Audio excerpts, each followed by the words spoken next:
வணக்கம் தாயே, வணக்கம். வாங்க ஐயா, வணக்கம். வாங்க ஐயா, வணக்கம்.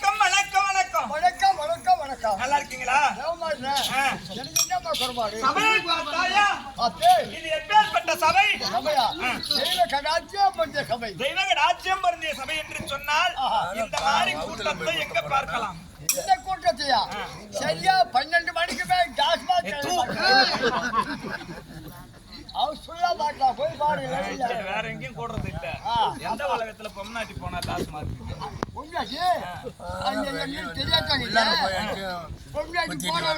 எங்க எங்க நான் பொண்டாட்டி போறான் 12 மணிக்கு போவான். என்ன பண்றீங்க பொண்ணாங்க? 12 மணிக்கு போவான்.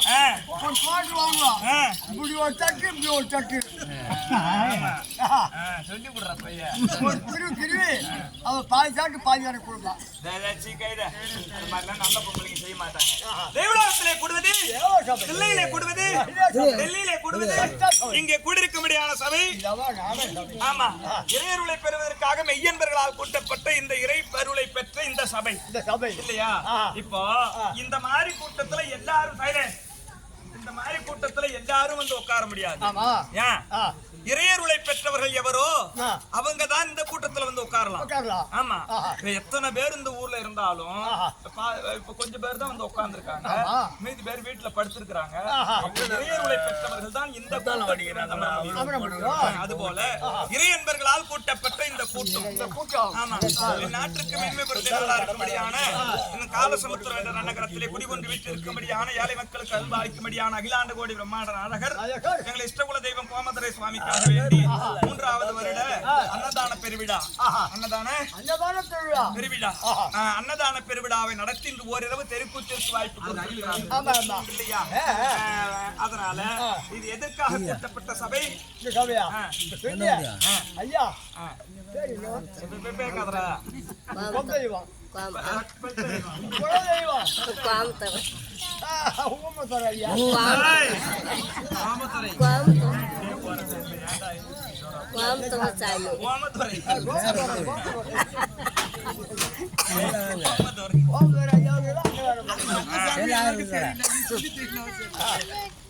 அஷ்டபந்தன இந்த அன்னதான விழா கோமதர சுவாமிக்கு மட்டும் சொல்லக்கூடாது. பரிவார தெய்வங்கள் அத்தனை எல்லையை சுற்றி இருக்கும்படியான எல்லை காவல் தெய்வங்கள் அத்தனைக்கும் செய்யப்பட்ட இந்த அபிஷேகம் இல்லையா?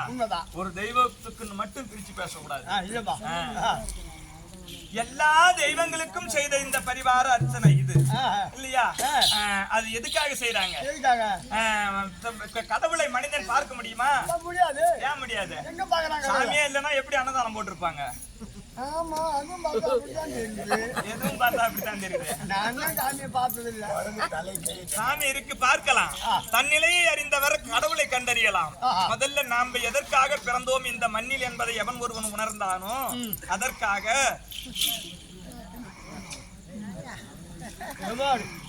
முத்த கொடுக்க வச்சுக்க. நீ வந்து முத்த கொடுக்குறேங்கிறியா? வர இருக்கு அப்படி மூடி மீதி பேக்கிட்டே வாயில வச்சு மாதிரி இருக்கும். தன்னிலையை அறிந்தவர் தான் இறைநிலையை அறிய முடியும். திருத்தடிகளார் சொல்லுகிறார், தன்னைத்தான் உணராத மானிடருக்கு தான் அறிந்து என்னத்தான் யான் சொல்வேன் என் போவே என்று சொன்னார். என்னன்னு சொன்னாரு? அது மட்டும்தான் சொன்னாரா? தன்னைத்தான் உணராத மானிடருக்கு தான் அறிந்து என்னத்தான் யான் சொல்வேன் என் போவே என்றார். அது எதனால? தன்னிலையை அறியாத மானிடருக்கு நான் என்னத்தான் தெய்வமே நான் சொல்ல முடியும். அதனாலதான் கடவுளே எனக்கு முதல்ல சக்தியை கொடு. இதுக்கு சத்தியம் கொடு. ஆமா, இந்த கூட்டத்தை அடக்கும்படியான வல்லமையை எனக்கு கொடு. இந்த வல்லமை எனக்கு கொடு இறைவா. அதுதான் அருமையா சொன்னார். தன்னை அறிந்து இன்பமுற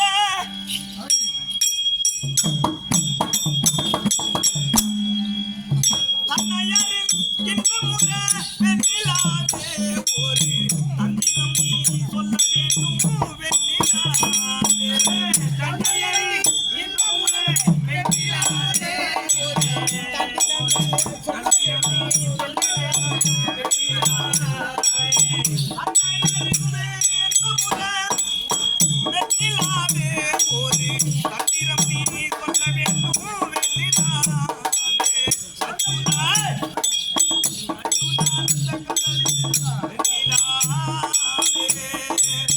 நான் முழுக்க எண்ணம் கொண்டே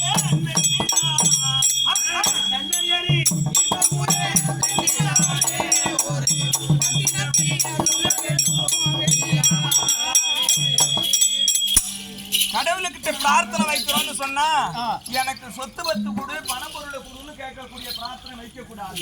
முதல்ல கேட்கக்கூடிய பிரார்த்தனை தன்னிலேயே அறியக்கூடிய பிரார்த்தனை. என்ன முதல்ல என்ன யாருன்னு எனக்கு உணர்த்து கடவுளே. என்னை ஏன் பிறக்க வச்ச? இந்த பாழும் மண்ணுலகத்திலே பிறந்து நான் பயனடைந்தது என்ன? இனி மறுபிறவாத பிறவியை கொடு. இனி இனிமே இந்த மண்ணு உலகத்துல நான் பிறப்பு எடுக்க கூடாது. உன்னுடைய பாதகமலத்திலே சரணடைய வேண்டும் என்பதுதான் முதல் பிரார்த்தனை வைக்க வேண்டும். அதனால அதையெல்லாம் மறந்தவர்கள் தான் மண்ணுலகத்திலே மானிடராக வாழ முடியும். சரியப்பா, சபையினிடமாக வந்த போது நாடகத்திற்கு வாய்ப்பை கொடுத்து அன்பாத்தமையாட பார்க்கும்படியான அன்புள்ளம் கொண்ட அருமை தாய் தந்தைமார்களுக்கும் கற்றறிந்த கணவனமான்களுக்கும் நாடக ஆசான்களுக்கும் உங்களுக்கும் இந்த அடியவன் மனம் கனிந்த வணக்கம். என்னை யாரென்ற விளக்கம் யாருக்கு தெரியும்? ஆடவங்க என் பேர் தெரியுமா? நாங்க அவனுக்கு தெரியாது. என்னத்த காட்ட சொல்றாரு? என்னத்த காட்ட சொல்ற? பேர் கேட்டா சொல்ல வேண்டியதானே? அதுதான் கேட்டுச்சு. பின்னாடி கேட்டுச்சு. நீ பாத்தியா? நான் பார்க்காத அவனுக்கு தெரியாது. அப்படிதான் இல்லையா? வேறதான் கேட்டுச்சு. என்ன காட்டுறது? ஐயோ ஐயோ நீ போமாமா. என்ன ஏண்டா ஒரு அறியாத புள்ள ஊர்ல வந்தா நீ பெரிய மனுஷன் தானே? வந்தியம்மா யாருமா, என்ன ஊருமா, கல்யாணம் ஆச்சா ஆகலையா, எந்த ஊரு, அப்பா அம்மா இருக்குதா இல்லையான்னு சொல்லி இப்படித்தானே கேட்கணும் பெரிய மனுஷன். வந்து நீ யாரு, உன் பேரு என்ன, உங்க அப்பா அம்மா பேரு என்ன, இந்த ஊர்ல ஆறு வச்சிருந்த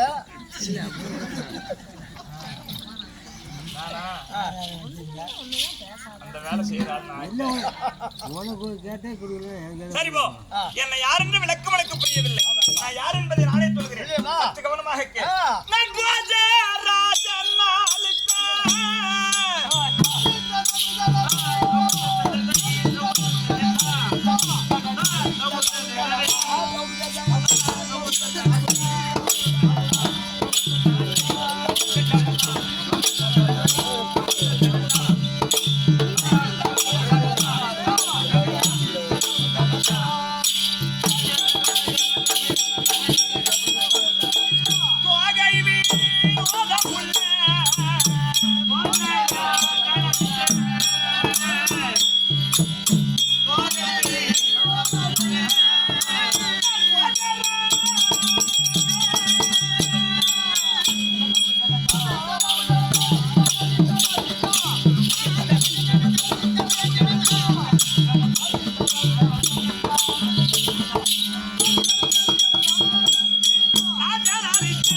என்னை பொன்னுரி என்பது மட்டும்தான் உங்களுக்கு தெரியும். எங்களுடைய நாடு என்ன தெரியுமா? நீர்வளம், நிலவளம், குடிவளம் சிறந்த நாடு இருக்கும்படியான எங்களுடைய நாடோ கலிங்க தேசம். கலிங்க தேசத்தை ஏகதகத்தோடு ராஜரிக பரிபால செய்து ஆண்டு வரும்படியான தந்தை ஆகிய சுபாங்க சக்கரவர்த்தி யாருக்கும், என் தாய் ஆகிய ரத்னமாலை அம்மையாருக்கும், வர்ணமாலை அம்மையாருக்கும் அவர்களுக்கு பிள்ளையாக பிறந்ததனால் என்னை பொன்னுருகி ஆனா உலகத்தோர் அறிந்த விஷயம் நான் சுபாங்கு சக்கரவர்த்தியாருடைய பிள்ளை என்பது மட்டும்தான் உலகத்திற்கு தெரியும். ஆமா. ஆனா நான் பிறந்தேனே என் தாய் வயத்தில் கருவாகி நான் பிறந்தவன் மண்ணில் நான் கிடையாது. அப்படி எப்படி பிறந்த? நான் ஒரு தவத்தால் பிறந்த குழந்தை. தவத்தால்? ஆமா. அது ஏன் ஒரு மாமாங்கம் என்பது 12 ஆண்டு காலம் 12 ஆண்டு காலமாக என் தாய் தந்தையர்களுக்கு பிள்ளை இல்லாமல் இந்த பிள்ளை பேறு பெறுவதற்கு என்ன வழி செய்வது என்பதற்காக எவனே எவனே என்பதை விட சிவனே சிவனே என்பது மேலென்பார்களே. அதனாலேயே என் தந்தையார் தவம் இயற்றியாகிலும் பிள்ளை பெற்று விடலாம் என்பதற்காக மந்திரி பிரதானிகளிடத்தில் நாடுராஜினர் ஒப்பனம் கொடுத்து விட்டு கந்தமாதன மனத்திற்கு ஏகினார். ஆமா, கந்தமாதன மனத்திற்கு சென்று பெருத்த தவம் இயற்றியாகிலும் பிள்ளை பெற்று விடலாம் அப்படி என்றார். சிவனை காண்பது கண்ணால் முடியுமா? ஏன் முடியாது? ஆமாப்பா. அது என்ன காரணம் தெரியுமா? எல்லா ஆலயங்களுக்கும் எளிதில் சென்று விடலாம். நம்ம வழிநடையா போறோம்னு சொன்னா போற வழியில ஒரு கோவில் இருக்குதுன்னா போய் தரிசனம் செய்து விடலாம். அந்த கோவில்ல போய் சாமி கும்பிட்டு வந்துடலாம். ஆனா சிவனை வணங்குவது என்பது அரிய பெரிய கஷ்டம். அது எதனால? மாணிக்க வாசகர் தான் சொல்லுகிறார், சிவன் அவன் சிந்தையில் நின்று அதனால் அவனருளால் அவன் தாள் வணங்கி என்றார். என்னன்னு சொன்னாரு? அவன் தாள் வழியா வரு என்றார்.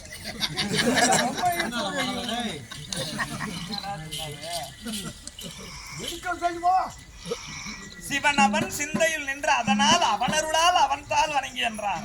அவனால் அவன் தான் வணங்கி கடைசியை முடிச்சான். சிவபெருமான வணங்கணும்னா சிவன் நம்மை வாவென்று அழைக்க வேண்டும். அவர் கூப்பிட்டாதான் அந்த இடத்துல அடி வைக்கலாம். வேற யாரும் அந்த இடத்துல அடி வைக்க முடியாது இல்லையா? அப்ப சிவபெருமான கண்ணால பார்க்க முடியுமா? ஆனா பார்க்கலாம். அது எப்படி பார்க்கலாம்? சிவனுக்கு செய்யும் தொண்டை காட்டிலும் சிவன் அடியார்களுக்கு செய்யும் தொண்டு. சிவன் அடியார்னு சொல்லி நம்ம வீட்டுக்கு பிச்சைன்னு வந்துட்டாங்கன்னா இல்லங்காத போட்டுருணும். அந்த மாதிரி போட்ட பழக்கம் இருக்குதா உனக்கு?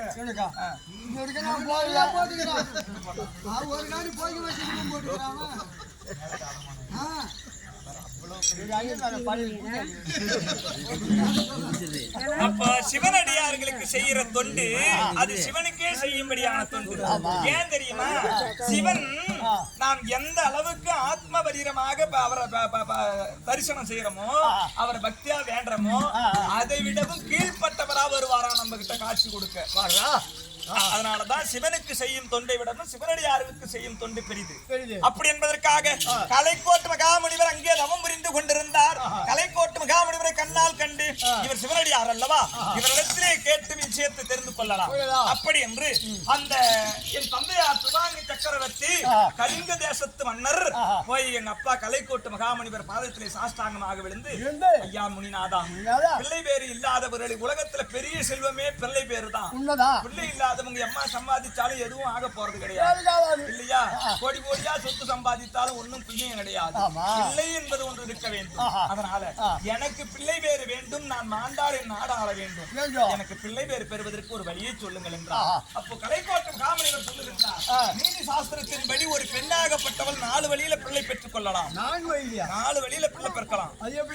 முதல் வழி, முதல்ல பிள்ளை எப்படி பெற்பாங்க?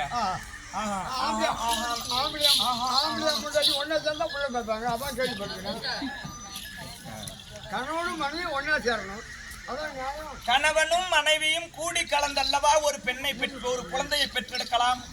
இது முதல் வழி. இதை தவிர்த்தால் ஒரு வேலை கட்டிய கணவன் மாண்டு விடுவாரே, ஆனால் அந்த கட்டிய கணவனோடு உடன் பிறந்தார் யாரோ, உடன் பிறந்தவர் கட்டிய கணவனோடு அண்ணனோ தம்பியோ அவர்களை இந்த பெண் சேர்ந்து ஒரு பிள்ளையை பெற்றெடுக்கலாம். ஒத்துக்காங்களா? நியாயமா இது? ஏன் என்ன போய் மூதாயிரம் சேர முடியுமா அந்த பொண்ணு? எந்த பெண்ணாகிலும் கட்டிய கணவனை விட்டு மாற்றானோடு சேருவாளா? அது தவறு அல்லவா அப்படின்னு கேட்கிறேன். காம சிந்தனையோடு சேர்ந்தால்தான் அது தவறு. பிள்ளை வேறு வேண்டும், அந்த வம்சாவளி தலைக்கணும்னா கட்டிய கணவன் இறந்த பிறகு கட்டிய கணவனோடு உடன் பிறந்தாரோடு சேர்ந்து ஒரு பிள்ளையை பெற்றெடுக்கலாம். அது தவறு கிடையாது. அது எப்படிமா? ஏன்னு கேளு. இப்போ அண்ணன் தம்பி 3 பேர் ஒன்னா பிறக்கிறாங்கன்னு வச்சுக்கோ. 3 பேத்துக்கும் தந்தையாருடைய ரத்தத்தினுடைய மரபணுக்கள் உடம்பில் இருக்கும். தந்தையாரோட அப்பாவுடைய ரத்தம் என்னவோ அந்த மரபணுக்கள் பிள்ளையினுடைய ரத்தத்துல ஓடும். அப்ப என் கணவன் இறந்து விட்டால் என் கணவனோடு உடன் பிறந்த அண்ணனோ தம்பியோ அவரை சேர்ந்து நான் பிள்ளை பெற்றான்னு வச்சுக்கோ. அந்த குழந்தை அந்த மரபணுக்கள் வம்சா அந்த மரபணுக்கள் வம்சாவளியிலேயே பிறக்கும். அந்த குழந்தைய பார்த்தா கட்டிய கணவனுடைய முக சாயல் அப்படியே இருக்கும். அந்த மோஜாட அப்படியேன்னா கொஞ்சம் முக்காவாசியாவது இருக்கும்னு வச்சுக்கோ. இதனால இது தவறு கிடையாது. அது இது எதுக்கு செய்யற வேலை? காமத்தின் இன்பத்தை அனுபவிக்கு செய்யற வேலை கிடையாது. அந்த வம்சாவளியை அழித்து விடக்கூடாது என்பதுக்கு தான் பொம்பளை கல்யாணம் பண்ணிட்டு போறது. அதனால போய் அந்த குடும்பத்துல ஒரு பிள்ளையை பெற்றாதான் அந்த வம்சாவளி தலைக்கும். அதற்காக செய்யக்கூடிய வேலை இது. இரண்டாவது வழி. மூன்றாவது ஒரு வழி இருக்கிறது. கட்டிய கணவனோடு உடன் பிறந்தார் இல்லை என்றாலும் அந்த குலத்திற்கு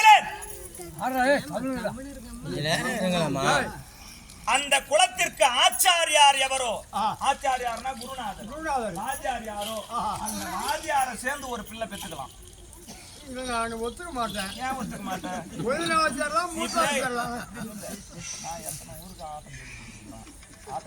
ஒத்துக்க மாட்டேன். சொல்லண்டா இல்ல நானா சொல்லணுமா? எத்தனை ஊரு? ஒரு 150 ஊர் இருக்கும். 150 ஊரு. 150 ஊரா?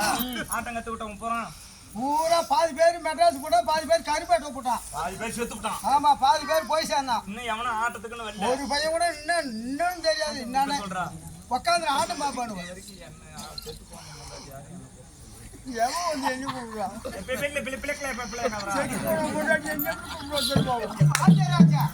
சொல்றது புரியலையா? நீ வாத்தியாராச்சா, அதனால சொல்றாங்க. சரிப்போ செத்து போறவங்க முட்டாட்டி யாரும் தோறவங்க கூட்டது கிடையாது. சரிப்போ வாத்தியாரை சேர்ந்து பிள்ளை பெத்துக்கலாம்னு சொல்றீங்க. எத்தனை ஊருக்கு நான் வாத்தியாரா இருந்தேன், என்னை யாரும் கூப்பிட்டது இல்லையான்னு ஆமா கேட்கணும். சந்தேகம். நாளைக்கு குடுமையா முப்பத்துல கேடு இத இந்த ஊர்ல கண்டிப்பா கேக்குறேன். சரி, அப்போ இது தவறு தானே? எந்த பெண்ணாயிலும் கணவனை விட்டு மாற்றானை சேர துணிவாளா? செய்ய மாட்டாங்க. ஆனா செய்யலாம். எதற்காக? வாத்தியாரோட சேர்ந்து ஒரு பிள்ளை பெற்றா அந்த பிள்ளை தவறா பிறக்காது. என்ன காரணம்? வாத்தியார் தான் கற்ற கல்வி அத்தனையும் மாணாக்கனுக்கு ஒளிவு மறைவு இல்லாமல் கற்றுக் கொடுப்பார்.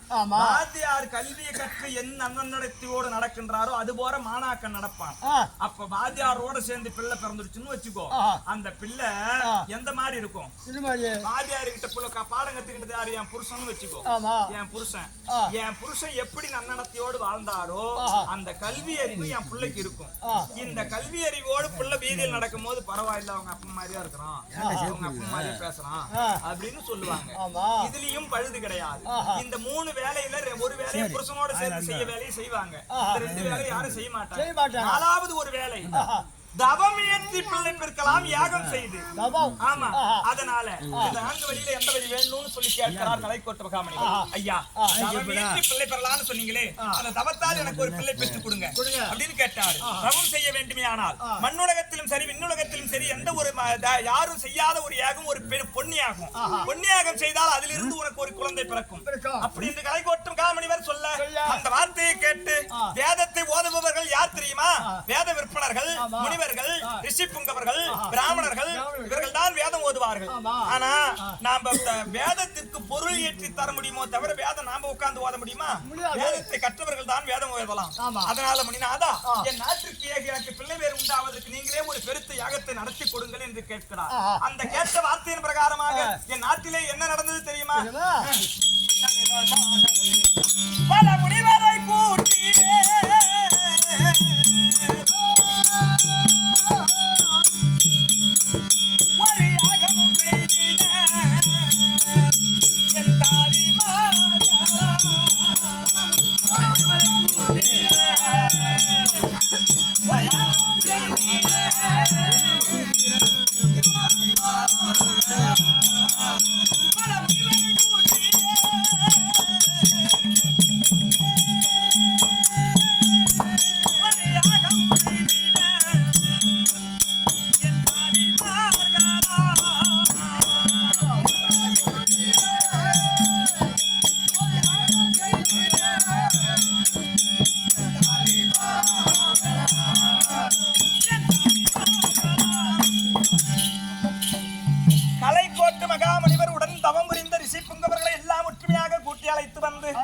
என் கலிங்க தேசத்திலேயே பிள்ளை வேறு வேண்டும் என்பதற்காக பெருத்த ஒரு பொன்னியாகம் நடந்து கொண்டிருக்கிறது. அந்த யாகத்தினுடைய பெருமை மண்ணுலகம் மட்டும் இல்லாமல் விண்ணுலகத்திற்கே எட்டியது. ஆஹா. அந்த விண்ணுலகத்திற்கு எட்டிய செய்தியினாலேயே அந்த விண்ணுலகத்து தேவர்கள் பார்த்தார்கள், இந்த ஏகத்தை இதுவரைக்கும் கண்டது கிடையாது, இதை நேரிலே சென்று கண்டுவிட வேண்டும். அது எதனால யாகம் செய்யறதுன்னா சும்மா கிடையாது. ஒரு கோவில் கும்பாபிஷேகத்துல ராத்திரி பூரா ஐயரை கொண்டு வந்து யாகம் வளர்த்தி தான் மறுபடியும் கலசம் கும்ப மேல கோபுரத்துல ஏறி தண்ணி ஊத்துவாங்க. அப்போ நாம எந்த நேரத்துக்கு போவோம்? நம்ம பாதி ராத்திரில போவோம், பாதி ராத்திரில யாரா போனாங்க? அப்பதான் போவோம். காலையில எப்ப தண்ணி ஊத்துவாங்கன்னு பார்த்துதான் கூட்டம் கும்பல போய் சேரும். அதுதான் முதல் தவறு. பிராமணர்கள் வேதம் ஓதும் போது சென்று பக்கத்தில் அமர்ந்து இந்த மாதிரி சத்தம் போடாத ஓதுவான வேதத்தை காதில் பெற்று வர வேண்டும். அதுலதான் பெரிய புண்ணியம். ஆமா ஆமா காதல் வாங்க தானே. ஆமா நான் எந்த காதல் வாங்கிருக்கிறப்போ இல்லையா? அதனால என் யாகத்தை காண வேண்டும் என்பதற்காக அங்கு யார் வந்தார்கள்? அந்த வானாட்டு அவர்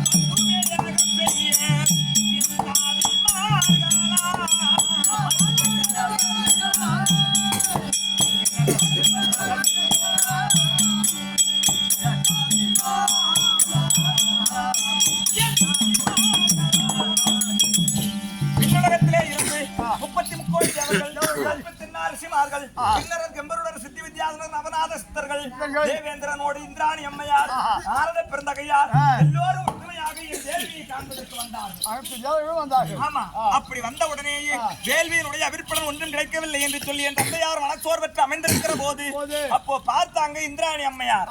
யாரு? தேவேந்திரனுடைய மனைவி இந்திராணி அம்மையார் பார்த்தாங்க. என்னடா இது, பிள்ளை பேர் வேண்டும் என்பதற்காக செய்யும்படியான வேள்வியினுடைய பலன் ஒன்றும் கிடைக்கவில்லையே, அதனால தேவர்களே விண்ணை விட்டு மண்ணில் இறங்கி வந்ததினால் இதற்கு உண்டான பலன் உண்டாக வேண்டும். அப்படி என்று அந்த நேரத்திலே இந்திராணி அம்மையார் கழுத்து அணிந்திருந்தது சொர்ண மாலை. கழுத்துல அந்த அம்மா போட்டிருந்தது சொர்ண மாலை. அந்த சொர்ண மாலையை கழட்டி வேள்வி தீயிலே அவிர்வாகமாக விடுத்தார்கள். ஆமா, அந்த வேள்வி நெருப்புல அவிர்வாகமாக விடுத்துட்டாங்க. அப்ப என் தந்தையார் கிடத்திய பொன்னெல்லாம் உருகி இந்திராணி அம்மையார் கரட்டி விடுத்த அந்த சொர்ண மாலையும் உருகி அங்க என்ன நடந்தது? அந்த சொர்ணம்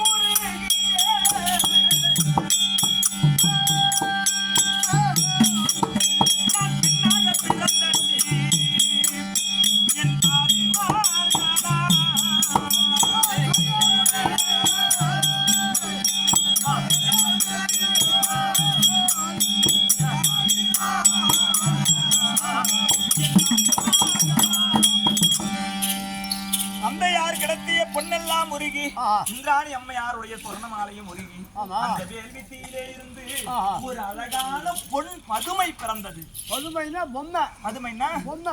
பொம்மை, உயிர் பெற்ற ஒரு பொருள். இந்த பதுமையான பேர் சொல்ல போகிறது என்று தந்தையார் மனசஞ்சலப்படும் போது அப்போ தேவர்கள் பார்த்தார்கள், பதுமைக்கு உயிர் கொடுக்க வேண்டும் என்று சொல்லி தேவர்கள் கரத்திலே வாங்கி அபாலபால் தப பழனியே பதுமைக்கு உயிர் கொடுத்த உடனே அந்த பதுமை பட்டென்று வெடித்து அதிலிருந்து அழகான ஒரு பதுமை பட்டென்று எடுத்து அழகான பெண் குழந்தை. ஆமா, குழந்தையாக பிறந்த உடனே என் குழந்தை உருவத்தை உற்று நோக்கி பார்த்தார் இந்திராணி அம்மையார். அது எதனால? தங்கம்னு சொன்னா அழகு. அந்த தங்கத்தின் மீது அதிகம் ஆசை கொள்பவர்கள் யார்? பெண்கள் தானே ஆசை கொள்வார்கள். அப்போ என் தங்கத்தின் மேனியில தங்கெல்லாம் உருகி ஒரு பெண் குழந்தை பிறந்தா அந்த குழந்தை எவ்வளவு அழகா இருந்திருக்கும். என் அழகை உற்று நோக்கி பார்த்த இந்திராணி அம்மையார், நம் சொர்ணமாலையை கழட்டி விட்டதால் அல்லவா இந்த குழந்தை பிறந்தது, இந்த குழந்தை நமக்கே சொந்தம் என்று சொல்லி கரத்திலே ஏந்தி இந்திராணி அம்மையார் புறப்பட்டார் தெய்வ உலகம். அப்போ பார்த்தார் நாரத பெருந்தகையா, ஏ தேவர்களே, நீங்கள் செய்வது முறைமை கிடையாது. அது ஏன் தெரியுமா? மண்ணில் பிறந்த எந்த ஜீவாத்மாக்களா இருந்தாலும் கர்ம வினையை அனுபவித்த பிறகுதான் விண்ணை அடைய வேண்டும். அதனால இந்த குழந்தை வேண்டும் என்று தவம் புரிந்தவன் சுபாங்க மன்னன், இவனுக்கே உரித்தான பிள்ளையை நீங்கள் எடுத்துச் செல்வது நியாயங்கள் இல்லை என்று சொல்லி உத்தம நீதியை எடுத்து சொல்ல அப்போ தேவர்களாக பார்த்து என் தந்தையாருக்கு என்னை தாரை பார்த்து கொடுத்தார்கள். எனக்கு பேர் வைக்காமல் இருந்திருக்குமா? எனக்கும் பொண்டாட்டிக்கு 3 தெரியுமே. என்ன முடிக்கிற 3 தாமா போற பத்தியா உனக்கு 3ன்னு சொன்னீங்க உண்மைதான் சொன்னீங்க 3 பெயர் இருக்கிறது எனக்கு 3 பேரா என்னென்ன பேரு தேவர்களாக வைத்த பெயர் பொன்னெல்லாம் உருகி நான் பெண்ணாக பிறந்ததினால் எனக்கு முதல் பெயரே பொன்னுருகி பொன்னுருகி பொன்னுருகி பொன்னுருகி பொன்னுருகி பொன்னுருகி ஆமா இரண்டாவது ருத்ராணியம் கொஞ்சம் பார்த்தோன்னே சுத்தம் பண்றது எப்பயுமே அதனால இரண்டாவது வைத்த பெயர் இந்திராணி அம்மையார் கழுத்தில் இருந்த சொர்ணமாலையை கழட்டி விட்ட பிறகுதானே நான் பிறந்தேன். அதனால இந்த மண்ணுள்ள அளவும் அந்த செய்கையினுடைய விஷயம் உலகத்தோருக்கு தெரிய வேண்டும் என்பதற்காக எனக்கு சொர்ணமாலா சொர்ணமாலா சொன்னமாலா. ஆமா. மூன்றாவது தேவர்களாக பார்த்து பிள்ளை என்று சொல்லி சுதாங்க மன்னர் கரத்திலே தாரை வார்த்தார்களே, என் உயிர் உள்ள அளவும் என் தந்தையார் பேர் இந்த மண்ணில் நிலைத்திருக்க வேண்டும். அதனால என் தந்தையாருடைய பெயருக்கு புனை பெயராக எனக்கு வைத்த பெயர் தான் சுபாங்கனி. அப்படி 3 பெருநாமங்களை வைத்து பெற்ற பிள்ளையை விட என்னை பெருமையாக வளர்த்தார்கள். வயிற்றுல பிறந்த பிள்ளைன்னு இதுவரைக்கும் நினைச்சது கிடையாது. இந்த பிள்ளைகளையே தீர்க்க வந்த குழந்தை. அப்படி என்று இந்த உலகத்தில் உண்டான அதிசயமான பொருள்கள் என்னென்ன இருக்கிறதோ அதை விடவும் மேலான பொருள்களை எனக்கு கொடுத்து வளர்த்தார்கள் இந்த தாய் தந்தையர்கள். அதனாலப்பா இன்று நான் இருக்கிற நிலைமை தெரியுமா? நான் வயசுக்கு வந்துட்டேன்ப்பா. வயசுக்கு வந்துட்டேன். ஒரு பெரிய மனுஷன் வருவாங்க ஓடிச்சுட்டு போட்டா பெரிய மனுஷன் இந்த ஊர்ல வயசுக்கு வரத ஊர்ல பெரிய மனுஷன் போய் உட்கார வச்சு கேட்டுட்டு வருவாங்களா? வாழ்நாளும் வராது போனாலும் போவாதுரா. கடவுள் கொடுத்த செய்கை பெண்களுக்கு மாதம் ஒரு முறை இந்த வலியை அனுபவித்தாகணும். உனக்கு என்ன தெரியும் அந்த வலியை பத்தி? இன்னைக்கு கல்யாணம் பண்ண உடனேதான் எப்படி தெரியும்? கல்யாணம் செய்துதான் தெரிஞ்சுக்கணுங்கிறது இல்ல, கற்ற கல்வியினால் தெரிந்து கொள்ளலாம் இல்லையா? பெண் படுற வேதனைய பெண் படுற வேதனைய கல்வியினால் கற்றுக்கொள்ளலாம். அந்த வேதனைய சரியா என் வாத்தியார் சொல்லி கொடுத்தாரு, நான் கத்துக்கிட்டேன். அது அப்புறம் பூரா செஞ்சாதான் கொஞ்சம் ஒத்துக்கணும். பூரா சொன்னதான் பூராத்துக்கு தாண்டி திருச்சி தான். அது திருச்சா மெட்ராஸா சொன்னா சொல்லணும். சரிப்பா, எங்க அப்பா அம்மா வர சொல்லிருக்காங்க. அதற்கு முன்பாக நல்ல நேரத்துல